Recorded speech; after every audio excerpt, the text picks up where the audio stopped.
Bien, entonces continuemos con nuestro tema. Estamos en el tercer paso, ¿cierto? En el tercer paso que es planear y construir los borradores. Y de eso habíamos hablado un poco de analizar los textos modelos, ¿cierto? Como primer paso de esos 6 ciclos, de esos pasos cíclicos, hasta lograr que el borrador deje de ser un borrador. ¿Listo? Entonces, que estamos, digamos, enfocados en esta primera clase, en la clase de hoy, al qué es planear. Después miraremos cómo se hace, ¿cierto? Cómo es que es la metodología para que este tipo de cosas salgan bien, o este tipo de abordajes de la escritura del artículo científico. Entonces vamos como por ejemplo el análisis de la situación comunicativa. ¿Qué pasa con ese análisis de la situación? Necesito aquí planear mi propio texto, ¿sí? Entonces, ¿cómo lo voy a contar? ¿Cómo lo voy a escribir?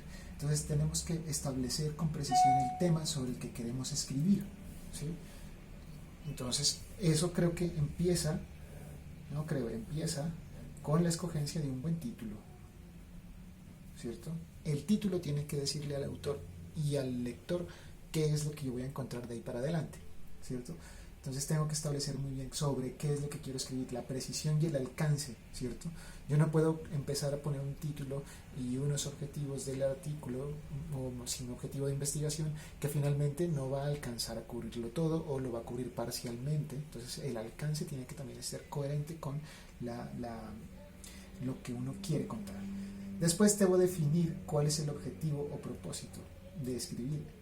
Si solamente voy a informar, también tengo que convencer, tengo que aconsejar, tengo que recomendar, ¿cierto? Es diferente, ¿cierto? Entonces el título, propósito o objetivo.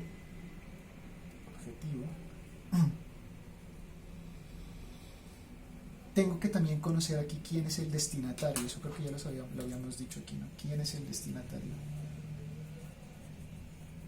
Destinatario. ¿Por qué?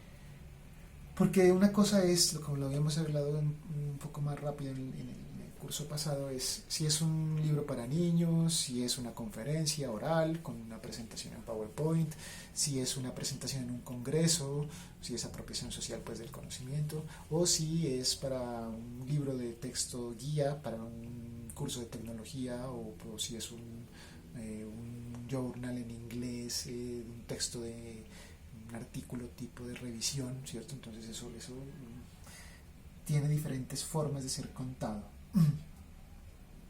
Tengo que saber bien cuál es el área del conocimiento de ese destinatario, ¿cierto? Si es un destinatario formado o si está en proceso de información.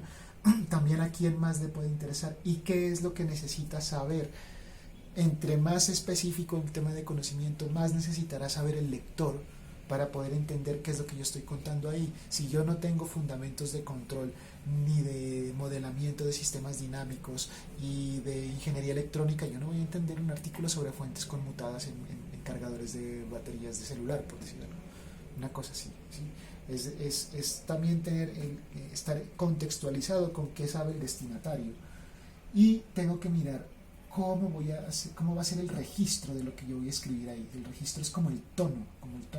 Entonces yo tengo que ser culto, tengo que ser familiar, tengo que ser un poco confianzudo, puedo ser coloquial. Si es un texto científico, la coloquialidad quedará por fuera, pero si es un discurso, estoy preparando un guión para mi propia exposición ante un congreso, tal vez en el momento de decirlo de forma oral sí se permite hacer un lenguaje coloquial, dependiendo de la región inclusive donde yo esté, ¿cierto? Entonces es muy importante saber cómo se registra el tono con el que yo voy a escribir el artículo. Tenemos que también, a ver si es saber muy bien el tipo de artículo, porque uno muchas veces quiere escribir un reporte de investigación, es diferente de un artículo de investigación. El reporte tiene un alcance más limitado que el artículo. Un artículo de investigación está limitado por su extensión, por sus páginas. Si es un artículo de reflexión es diferente, si es una nota editorial es diferente, si es un artículo de revisión la longitud va a ser mayor, la revisión de fuentes también va a ser más grande, más exhaustiva.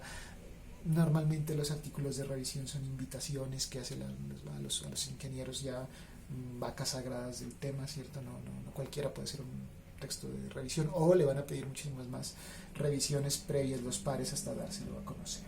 Entonces eso sería como la parte del paso 2. La parte del paso 3, vamos a mirar la parte del paso 3, que es consultar las fuentes de información. Pues es que aquí ya nosotros tenemos que partir de lo que ya tenemos, que son los dos pasos previos, ¿cierto? Entonces yo no creo que vayamos a ahondar mucho en eso. Yo tengo que haber hecho una clasificación de mis fuentes y sé cuáles son, para qué sección del artículo voy a usar qué libros o qué artículos, ¿cierto? O qué documentos, manuales técnicos, manuales de simulación del software, piezas, planos, reportes técnicos. Para algo me tomé el tiempo de revisar bien y de documentarme bien, porque ahora es la manera en la que yo voy a usar todo lo que yo consulté para ponerlo como ayuda para que mi escrito original, mi aporte original tenga validez dentro de la comunidad científica.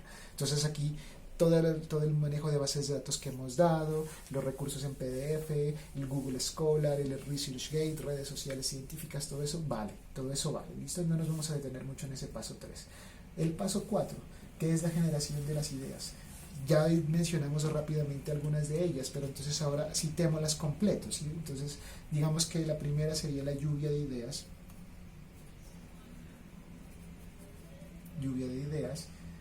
La otra, por ejemplo, sería explorar el tema.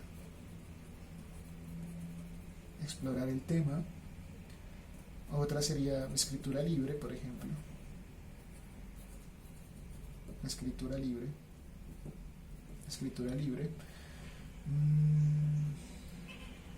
La otra es una técnica que se llama la de frases empezadas. Esto ya cuando uno ha escrito varios artículos tiene ya como unos modelos de frases que siempre usan, que no llegan a ser plagio, pero que sin embargo son como estándar, ¿cierto? Tomar notas.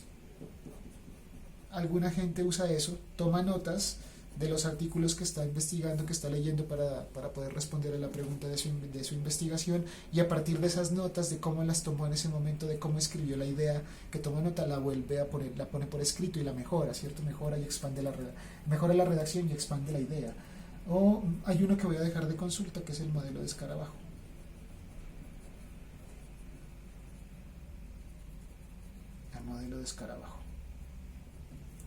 ¿Listo? Eso con respecto al paso 4. El paso 5, que es la organización de las ideas. Entonces, mira, aquí lo básico del paso 5 es cómo se usa la información técnica que yo ya tengo recopilada y cómo la ordeno, y después de ordenada y clasificada, cómo la voy a usar. Es eso. Entonces tengo que agrupar los datos, ¿sí? Aquí en la organización de las ideas lo primero es agrupar datos.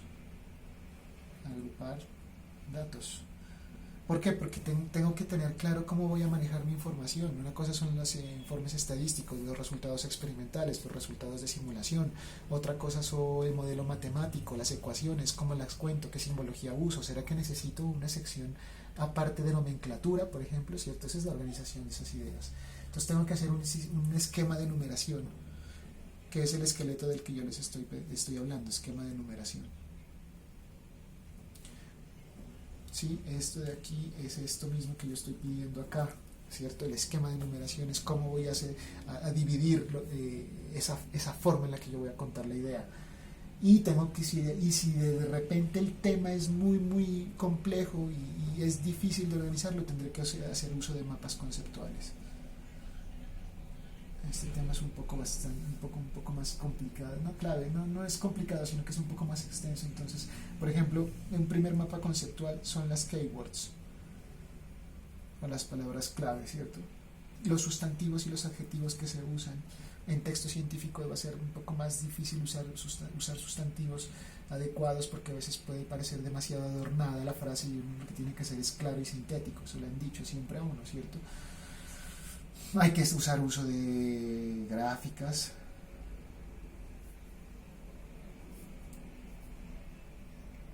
Estoy en el 5, ¿cierto? Gráficas, tablas. Listo, tablas. Entonces esos son como los elementos con los que puedo dar una mejor organización a mis ideas. Y el paso último, pues es ya finalmente la elaboración del borrador. Entonces, pues después de que he organizado todo, después de que he consultado la información, de que sé a quién se lo voy a contar, de que ya generé mis ideas, estoy mirando cómo voy a entonces a ponerlo por escrito. Entonces tengo que después mirar si las ideas estuvieron bien redactadas, si se respetaron los tiempos verbales, si la puntuación es la correcta, si tengo errores de ortografía, ¿cierto? Además de leerlo en voz alta, tengo que leerlo críticamente. Entonces, si el artículo tiene más de un autor, sería bueno que lo revisara cada uno de los autores, le diera su lectura, hiciera sus correcciones, ¿cierto?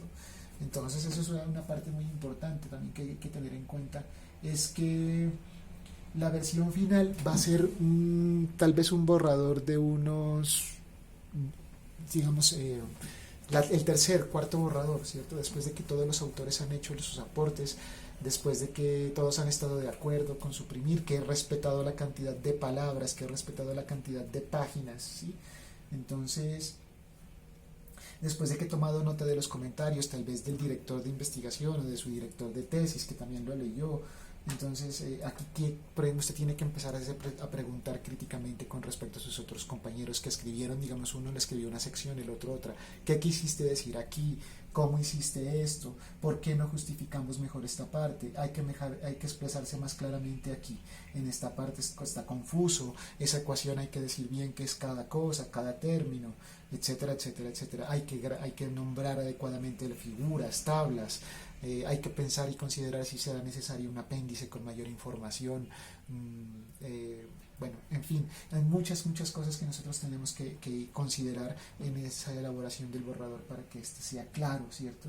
Claro. Y también pues saber qué cosas podré necesitar en cuanto a estilos, a herramientas discursivas y todo. Esa parte como del cómo se hace, la parte de cómo se hace, la vamos a mirar con más calma en la próxima sesión, dentro de 8 días. Entonces aprovechen esta otra hora de clase, mientras que han leído han escuchado los videos. Voy a también, si ustedes quieren, y yo lo pregunto ahora en el Classroom, si quieren un poco esta hojita como resumen de la clase, voy a dejar las clases en Classroom, voy a dejar el PDF de este scan de esta gráfica, y les voy a poner el link del video de YouTube, y les voy a explicar más claramente qué es lo que yo quiero para las dos tareitas que dejé para la semana entrante. ¿Listo? Entonces, muchas gracias pues por su atención. Espero que sigan pasando por allá una buena estancia en casa, que colaboren con la familia, con el hermanito pequeño, y que no descuiden sus tareas. Esto, créanme que a todos nos toma muchísimo más tiempo preparar las clases virtuales o escucharlas también del lado suyo, que ir a la universidad pues como dentro de la normalidad que acaba de dejar atrás todo el mundo. Entonces también espero que comprendan un poco pues a los profesores que de una u otra manera tuvimos que pasar a la parte virtual y remota de una forma un poco rápida, no tan preparada, pero pues bueno, creo que esto más mi melodiosa voz puede hacer algo por ustedes, y seguir orientando un curso como el que veníamos haciéndolo de manera presencial. Bueno, un abrazo para todos y que estén muy bien. Buenas noches.